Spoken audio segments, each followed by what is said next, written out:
તો જુઓ ખેડૂત ભાઈઓ, આપણે આ થોરિયાળીનો ભોગાવો, થોરિયાળી ડેમ, સાયલા તાલુકાનો થોરિયાળી ડેમ અત્યારે ભરાવાની તૈયારીમાં છે।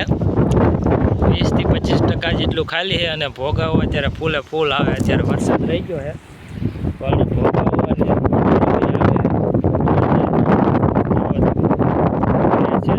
પુલ ઉપર ઊભા છે,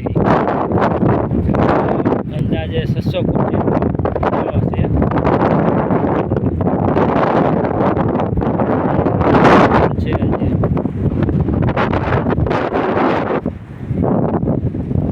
જો તમે બધી બાજુ પાણી પાણી જ છે।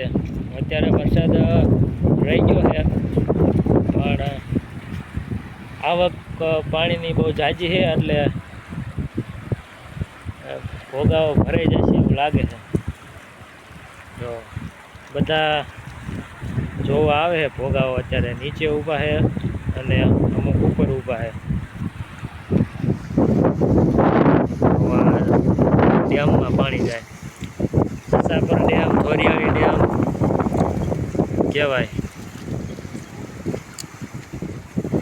ખેડૂત ભાઈઓ, તમારે કેવો વરસાદ એ કોમેન્ટ કરી દીજો અને આપણા યુટ્યુબ ચેનલને સબસ્ક્રાઈબ કરી નાખજો અને વિડીયોને લાઈક કરતા રહેજો।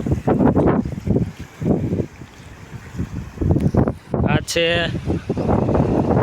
1/8/2026નો વરસાદ।